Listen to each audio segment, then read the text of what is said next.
Thank you for being here today. Before I get started, I want to thank the partnering agencies that partnered with us today. You can see Major Palia from Hennepin County Sheriff's Office, Chief Warner from Maple Grove Police Department, Jay Henthorn from Richfield, and Sakic from Eden Prairie. Also want to thank our agencies and detectives. Some of the stuff that they had to listen to for some of these folks is quite frankly just flat out filthy. And to do that for as long as they had to do that, we don't pay them enough sometimes for deal what they have to deal with. So Bloomington is a city where we got 49 hotels and 10,000 hotel rooms. I think that makes us the city that has the most hotels and hotel rooms in the state of Minnesota. We partner with staff and management at these hotels in our consistent efforts to eradicate human trafficking in our city. So what is human trafficking? I know a lot of times we've come up with these nice fancy terms to describe something. Quite frankly, human trafficking is just when people force someone else to sell their body and they get the money for it. It is what it is, and it's not, we can use a fancy term for it, but that's essentially what it is. Now, our approach here in Bloomington, along with our partners here, we do a lot of this along the 494 corridor, is we take a multifaceted approach in our attempts to stop human trafficking. And these include working together.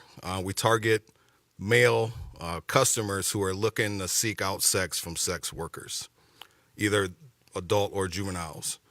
This past week, members of our Special Investigations Unit teamed up with investigators from Eden Prairie, Maple Grove PD, Richfield PD, and the Hennepin County Sheriff's Office to conduct a 2-day detail. We did that last Wednesday and Thursday, focused on male customers seeking sex services from adult sex workers. The investigators on the detail created an advertisement with photos of an undercover officer and posted it on websites we know are used by those seeking sex services from sex workers.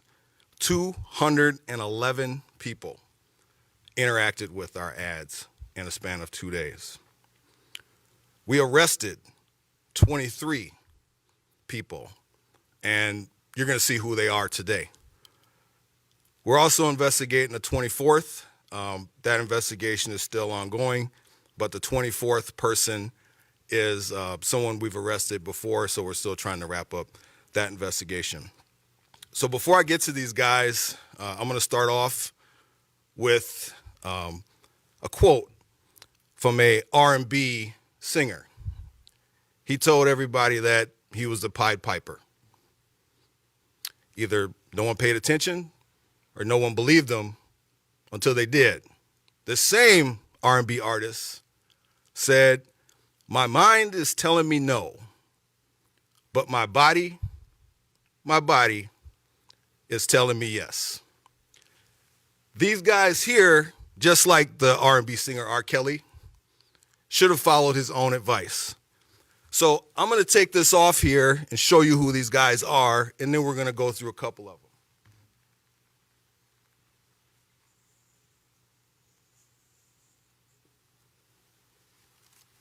And we all know in Bloomington how we have our orange jumpsuits here. If you break the law, that's what you get. So the first person I'm going to talk about is Andrew James McKeevy. He's 36 years old. He is a person who is experiencing homelessness and currently homeless. Well, to be homeless, he found the means to catch a transit bus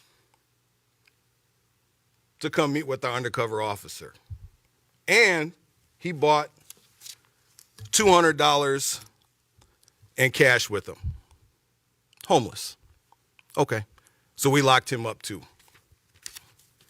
Next, Sarek Telke, 51 years old, respiratory therapist. His breathing was all right when we locked him up too. Next, Sanchez Ronaldo Roker, 31 years old. He shows up with a gun he ain't supposed to have because he's a convicted felon. He has a previous conviction for fifth-degree crim sex conduct. We locked him up. Next, Richard Brian Anderson came here all the way from Durand, D-U-R-A-N-D, Wisconsin, and he showed up armed. We locked him up too. Next, Daniel Sanchez, 30 years old. He is a permit holder, but he showed up with a gun. And when he showed up with the gun and our arrest team went to interact with him, he reached for his pocket for the gun. Our SIU detectives are the best, and I keep saying that at what they do. So we took him into custody without incident. And next,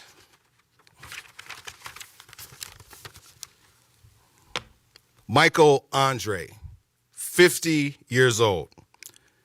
He said to our investigators, I watch many movies, obviously, cops in the bathroom or in the room next door, and they come in, my mind is running now. Just like R. Kelly, his mind was telling him no. He probably should have listened to that. This is the red light district in Amsterdam. We don't have one of these in Bloomington. We got the orange jumpsuit district. So if you come do that here, you go to jail. We got the best airport in the country right over there. So if you want this type of service, you get on a plane and go there. You don't do that here because we give you orange jumpsuits. And I'm going to finish with this. Sometimes people don't,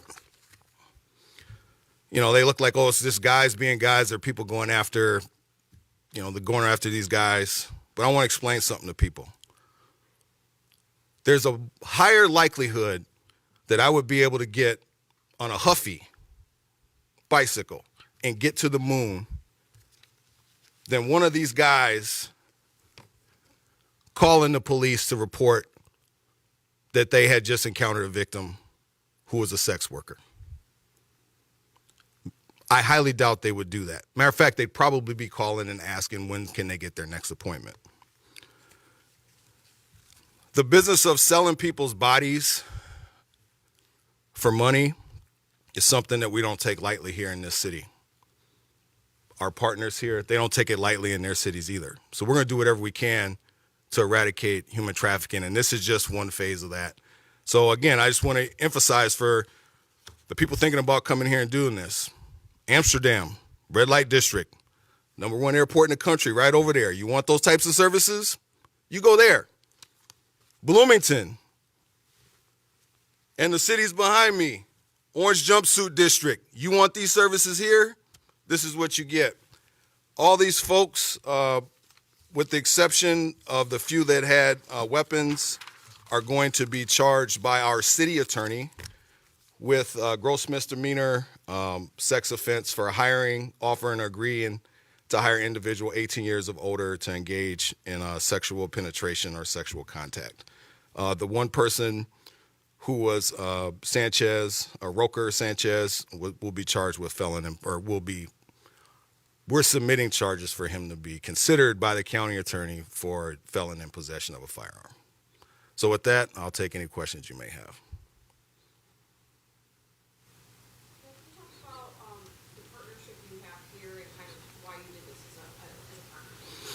So if you look, you kind of see all of us here have a piece in the 494 corridor, and that's where a good chunk of our hotels are in Minnesota. So it's better to partner with each other on that and to have good partnerships. I mean, really, without partnerships, we wouldn't be able to do these investigations the way we do them, because each department has its own specialty that they bring to the table, and it really makes it successful events in terms of being able to get some of these people locked up and other aspects of this, of being able to rescue human trafficking victims.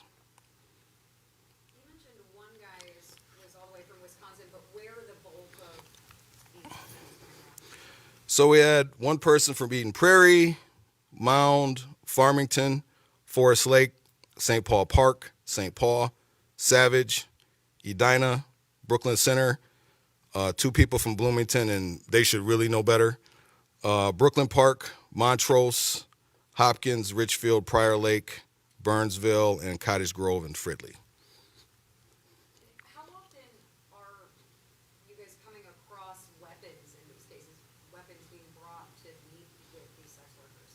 So I think a percentage-wise, I'm gonna guess here. I'm probably gonna say probably 10% of the time. And in this instance, we arrested 23, and 3 of them had weapons. So it's a little bit lower probably than what we would expect if you were to get more people. But again, that's an educated guess on my part. Okay, yeah. How often do you guys do these type of stings, and is it part of kind of a bigger picture, kind of looking at how you're tackling this? So I won't comment on how often we do them, but it is a part of a bigger picture, and I said it's multifaceted. So this one focused on male perpetrators. Other aspects focus on other aspects of human trafficking also, and we do those periodically throughout the year. You mentioned human trafficking, and it really spent a paragraph on that in the press release as well. Are the sex workers that are being sought in Bloomington typically victims of human trafficking? We're still trying to figure that out, by and large, and that's what part of this investigation is for.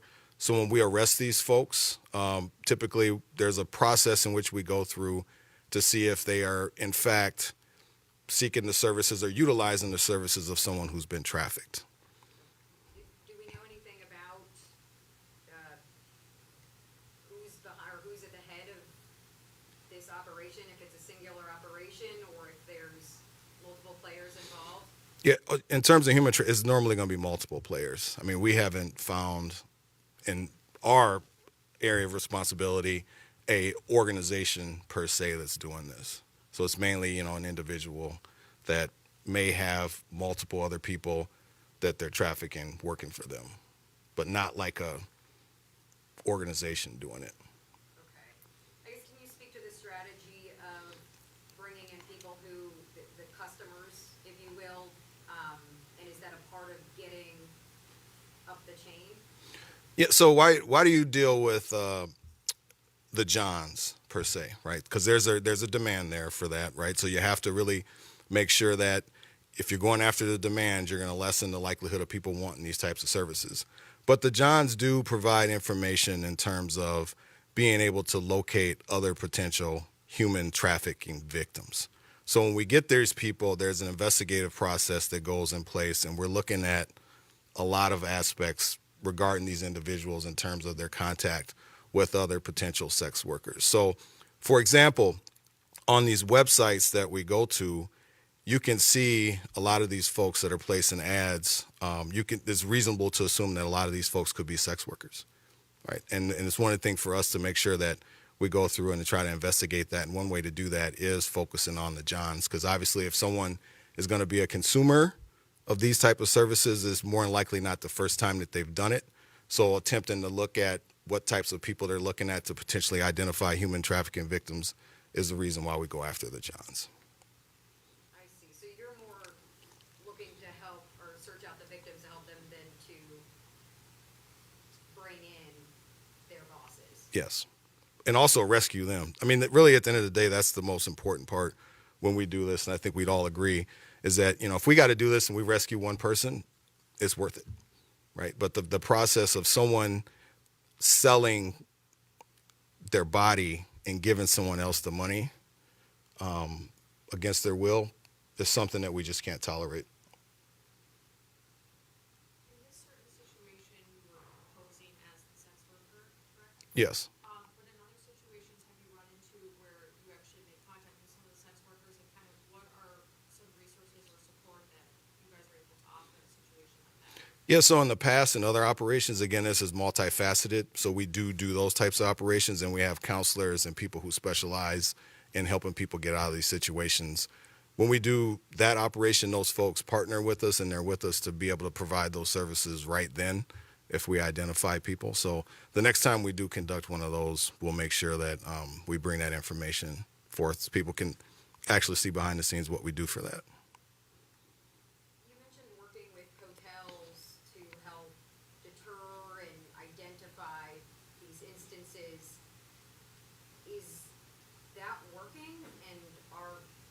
there certain hotels that are liable in this?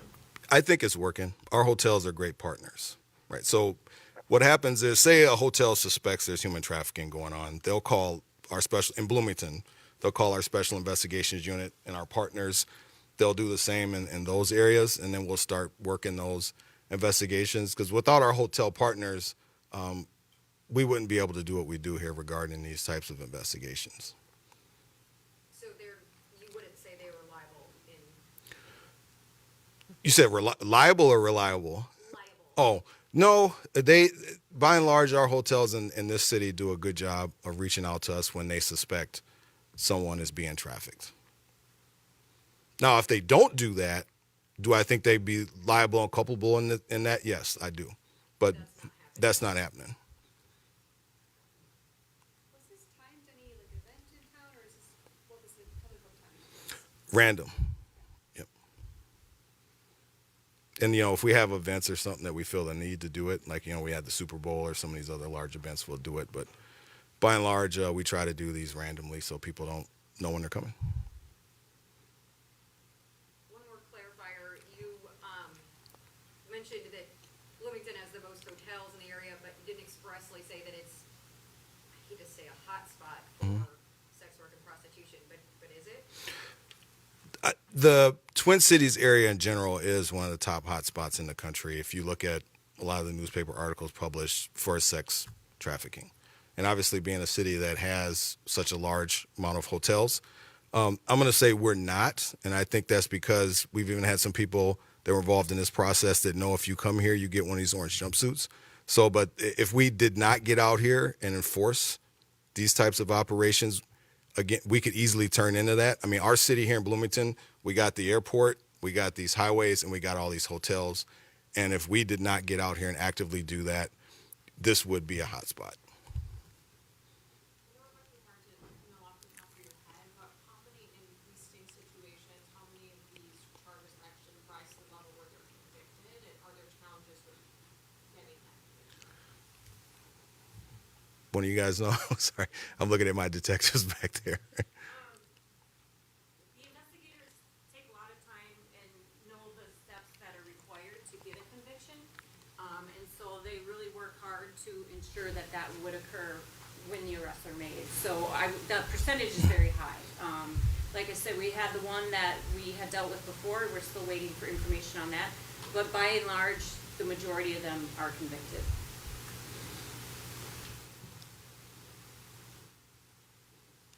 Any other questions?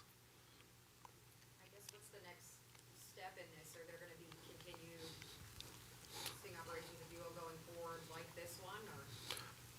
Well, it's on the 494, absolutely. Yep. And again, this was one facet, which was the male, focusing on male Johns, but there's also other facets that we'll be working on throughout the 494 corridor.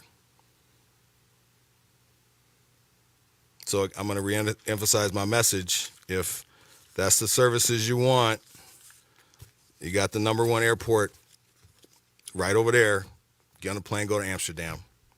Don't come here. Because you come here and we catch you, you're going to get one of these orange jumpsuits. And that's for all of us. Any questions? All right. Thanks.